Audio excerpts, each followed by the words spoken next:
Y entonces todo debía ser cambiado y puesto patas para arriba, porque una revolución es cuando se cambian las cosas que están mal entre muchas personas. Nadia Fink es escritora, periodista y editora argentina, pero es sobre todo una convencida de la urgencia de revisar la forma como la literatura, el teatro, el cine y en general la educación ha determinado el rol de la mujer en nuestras sociedades.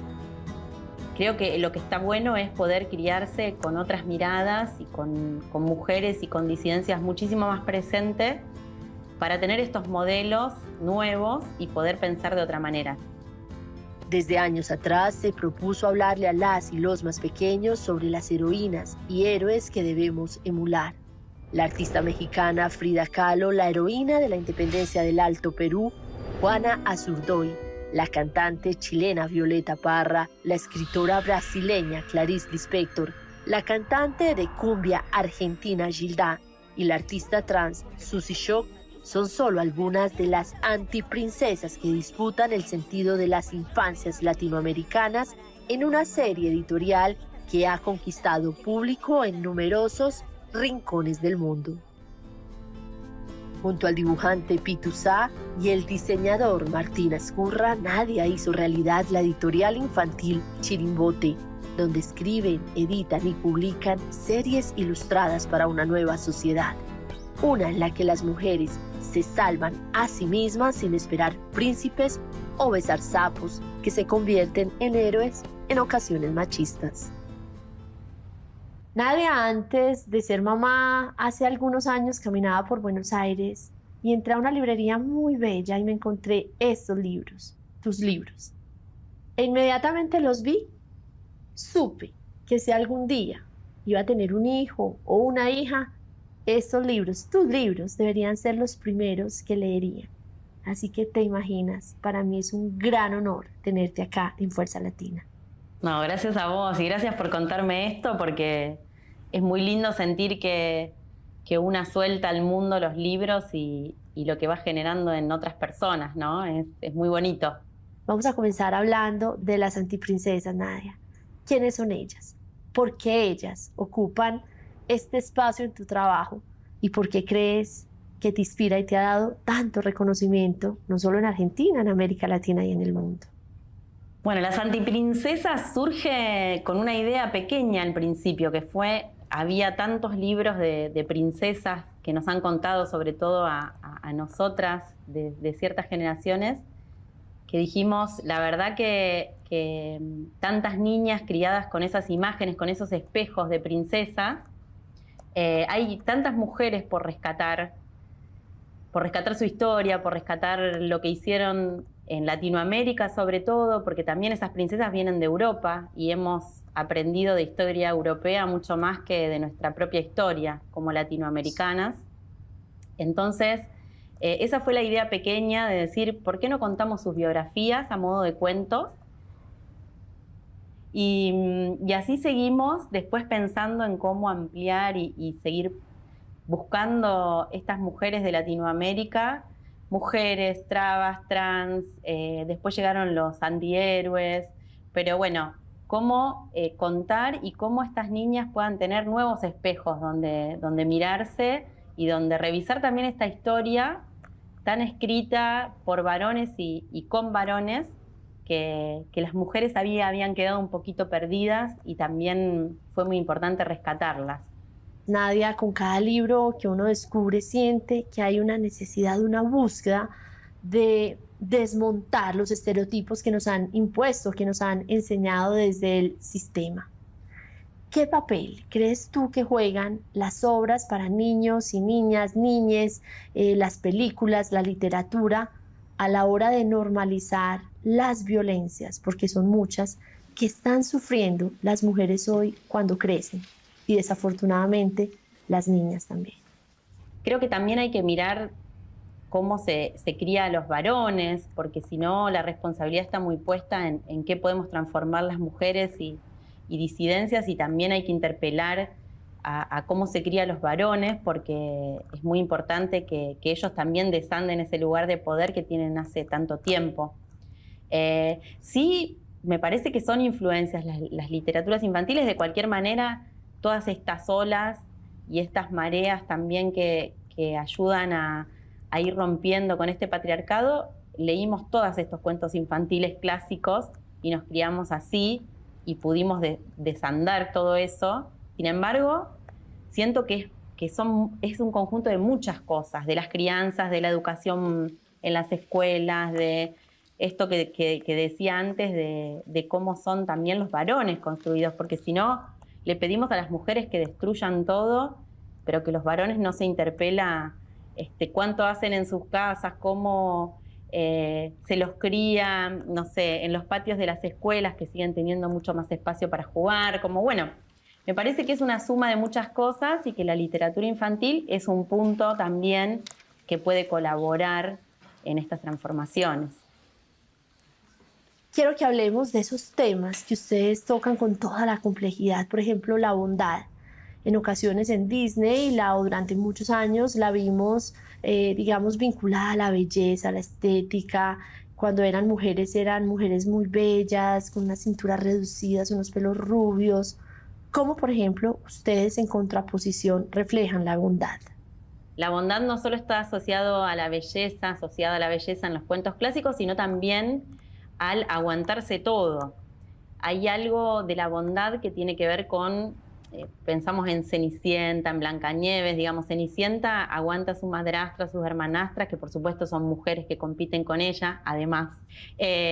Blancanieves tiene una madrastra que la quiere matar porque es linda, se aguanta a los enanos que están trabajando y ella les tiene que limpiar toda la casa, digamos.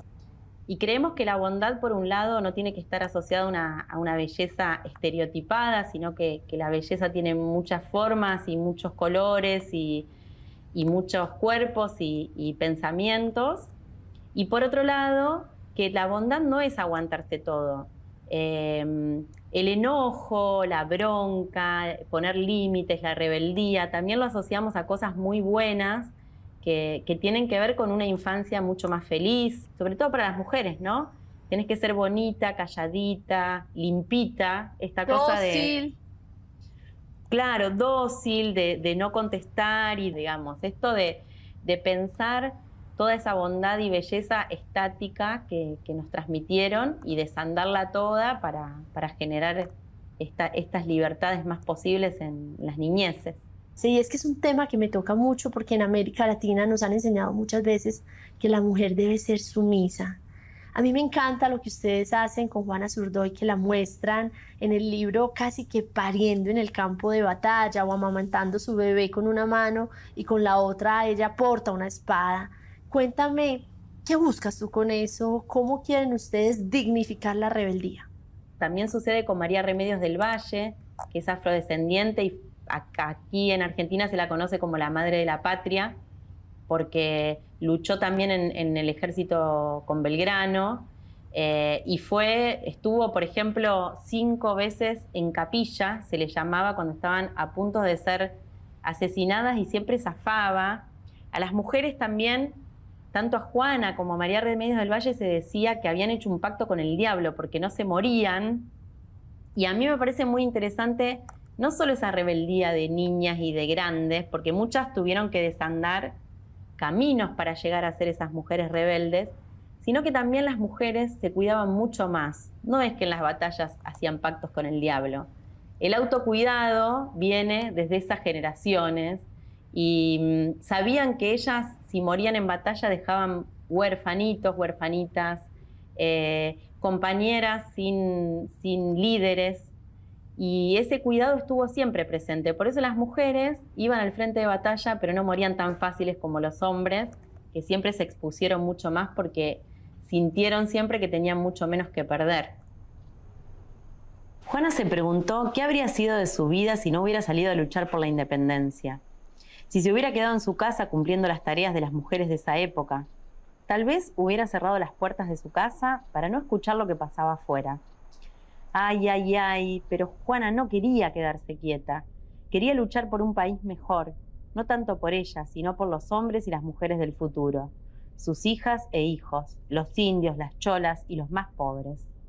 Cuando uno mira a las mujeres a través de las obras, de las colecciones de ustedes, uno evidencia que muchas de esas mujeres que han hecho avanzar el continente en los temas estructurales son indígenas, negras o de extracciones muy humildes.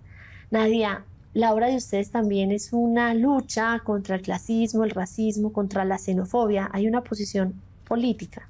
Nuestra obra tiene que ver con pensar en una lucha cultural, ¿no? Es una batalla cultural contra el racismo, contra la exclusión, contra las clases sociales dominantes, si se quiere, contra esto de las élites.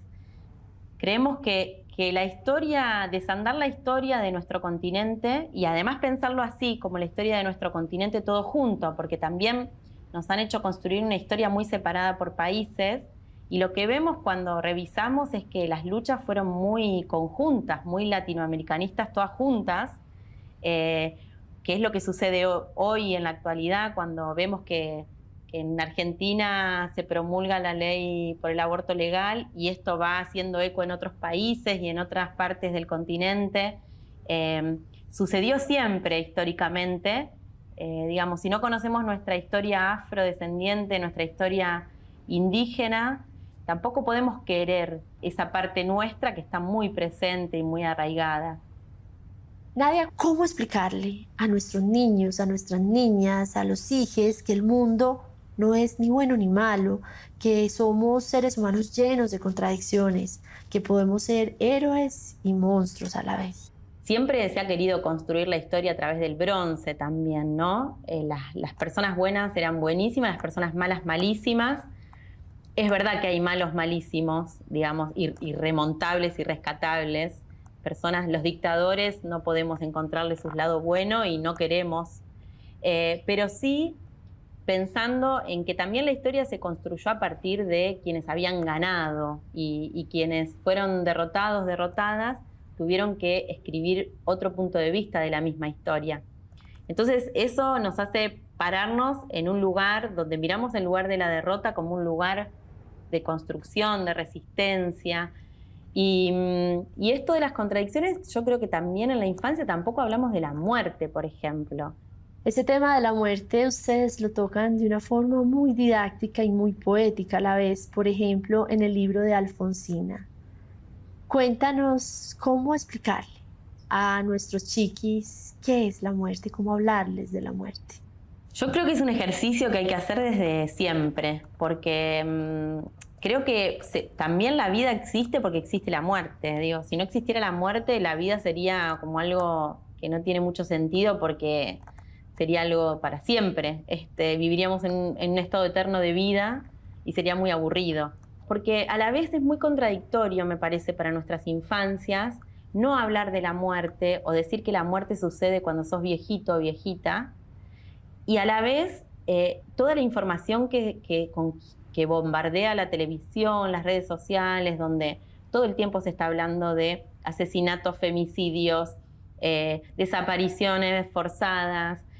Hay algo ahí, un doble discurso que me parece que es bastante más contradictorio para las infancias. Me parece que se puede trabajar de otras maneras, se puede trabajar como algo más de la vida, se puede trabajar a partir de otras culturas como la mexicana, que valoran también la muerte como un ciclo de la vida, y también en rescatar a nuestras ancestras, ancestros, a quienes nos van antecediendo en la vida, que a veces son abuelas, pero a veces también es un hermano, es un amigo que era joven y que también murió, y esas son las cosas más difíciles de explicar. Me parece que hay que empezar a naturalizarlo para que no sea algo tan insoportable cuando sucede, por más que se sufra igual, pero bueno, es parte de la vida también.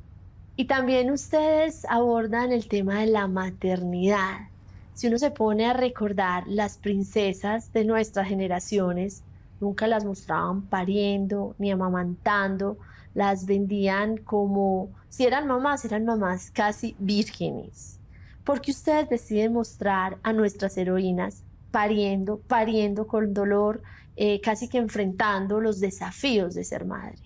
Es cierto que los cuentos clásicos, ninguna princesa es madre, porque de hecho el final es el casamiento, y entonces ahí vendrá la noche de bodas y luego vendrán les hijes para seguir sumando al trono. Y quienes son madres, tenemos las madres de las princesas, que son o reinas, también muy abocadas a su actividad, o muertas. Ahí no molestan. Ahí no molestan. Siempre quedan a cargo del padre, que es medio boludo, digamos, y se vuelve a casar con alguien que odia a su hija siempre, esta cosa del hombre pasivo respecto de su paternidad. Y las madrastras, tenemos la otra imagen de la maternidad, que son las madrastras, que son mujeres malísimas, que odian a sus hijas, a sus hijastras, que las quieren matar. Y si vemos las madrastras, hoy ser madrastra es lo más común del mundo, porque todas las familias están ensambladas. Como me parece que hoy podemos valorar esas formas de maternar. Y nuestras antiprincesas casi todas han sido madres, porque era parte de la vida y de la cultura que les tocaba atravesar. Y ponemos a la maternidad como algo más, no sé. Y unos meses más tarde nacieron las abuelas de Plaza de Mayo. Un grupo de aquellas madres empezó a preguntarse, ¿qué hicieron con nuestras nietas y nuestros nietos? Porque muchas de las jóvenes desaparecidas estaban embarazadas y también se llevaron a muchas parejas con sus hijas e hijos. Y sigo en las madres de la Plaza de Mayo, Nadia, porque en el libro de ustedes sobre ellas queda muy claro el poder, ese superpoder que tenemos las mujeres de la sororidad. Entendemos que todo es más potente, es posible, será más fuerte si lo hacemos en equipo, si lo hacemos juntas. Un ejemplo claro y reciente, esa movilización femenina que logró el aborto legal en Argentina. Háblame de la sororidad en tu obra. La sororidad es algo muy presente en esta obra, porque pensamos que de verdad es la manera en que las mujeres han estado construyendo a lo largo de todos estos años. El tema es que el punto de vista de que las mujeres compiten, que se odian entre ellas, que luchan, muchas veces hay esta de competencia por un hombre, ¿no? Nos parece que es solo un punto de vista, y que es un punto de vista también muy patriarcal. Entonces, rescatar todo esto nos parece muy importante, porque además tiene que ver en cómo se fueron construyendo luchas muy importantes históricamente y hasta el día de hoy.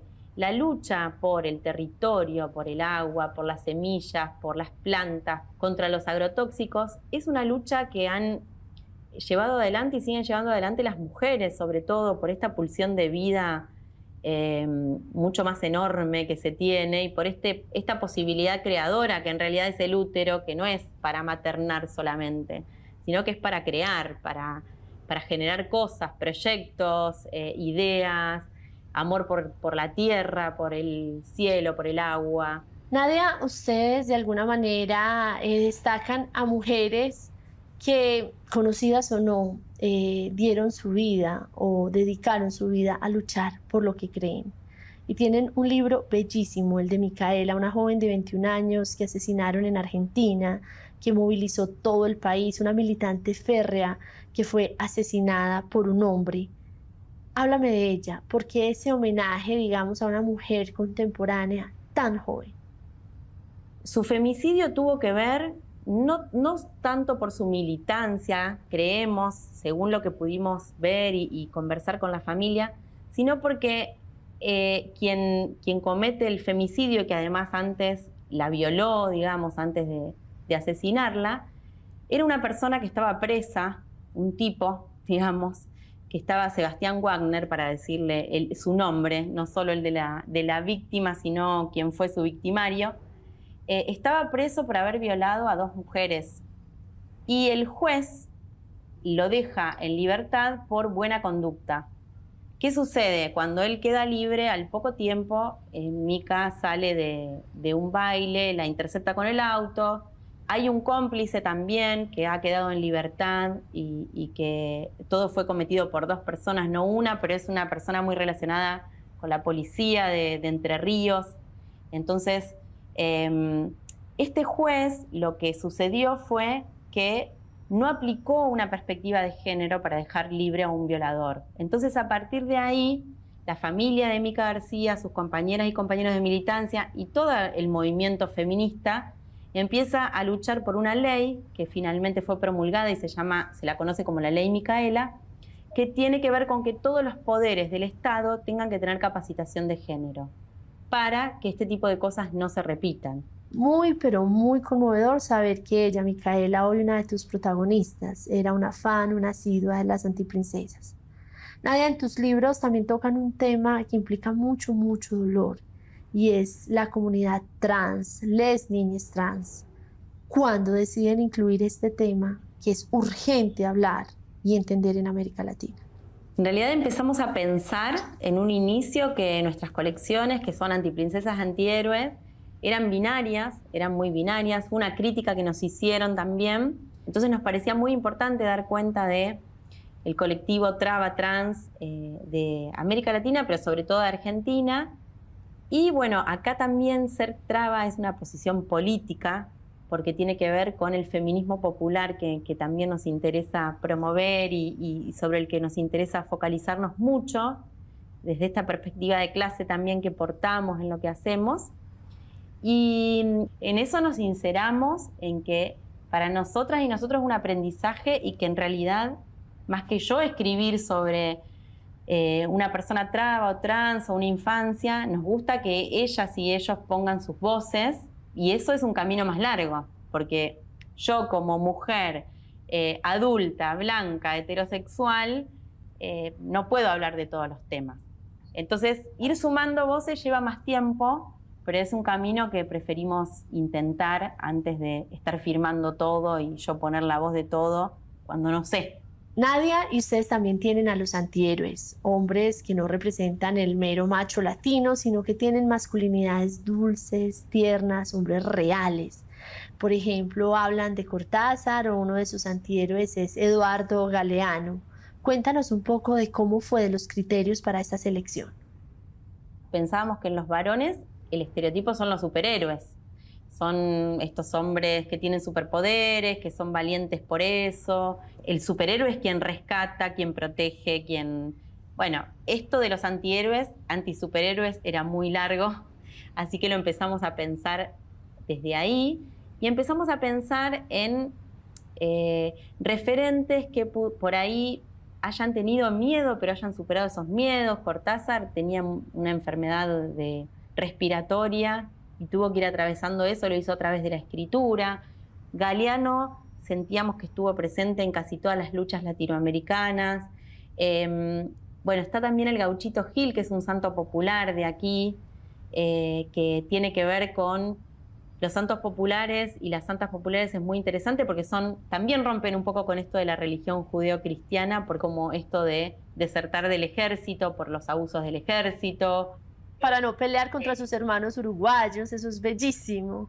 Claro. Hoy me quedaría horas o días hablando contigo, pero se nos acaba el tiempo y quiero preguntarte, para ti como mujer, como escritora, como editora, como periodista, como activista, ¿qué ha significado en este momento que vive la historia de Argentina y que inspira muchos rincones del continente?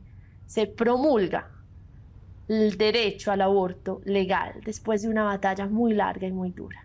Lo decís y se me pone la piel de gallina porque creo que para muchas, para muchos, que el aborto sea legal es increíble todavía, es maravilloso porque han sido muchos años y muchas generaciones en pos de la lucha por este derecho, que implica no solo un derecho que pensamos muchas veces desde el feminismo popular, que es algo que ya tenía garantizada las clases medias o las clases altas, de forma clandestina, pero a la vez de forma más segura, que es un avance para las clases más empobrecidas, digamos.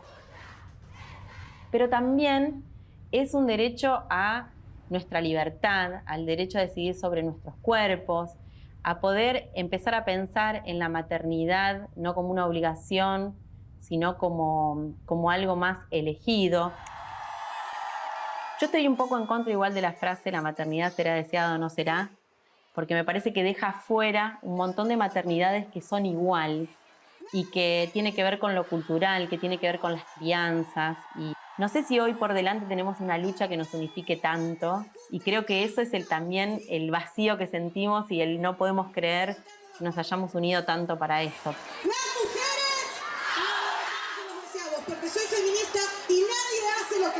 dice: las mujeres, las adolescentes y las niñas. Nadia, tenía mucha ilusión de conocerte personalmente, de tomarme un mate contigo allá en Argentina o invitarte a un buen café colombiano aquí en mi país. Mientras tanto, por el COVID nos toca hacer este brindis virtual por las antiprincesas, por esas ancestras que ya no están, y por las que aún están vivas, conocidas y desconocidas, porque las mujeres podamos ser lo que queremos ser y no lo que esperan que seamos. Muchísimas gracias por tu trabajo. Gracias a vos, a ustedes.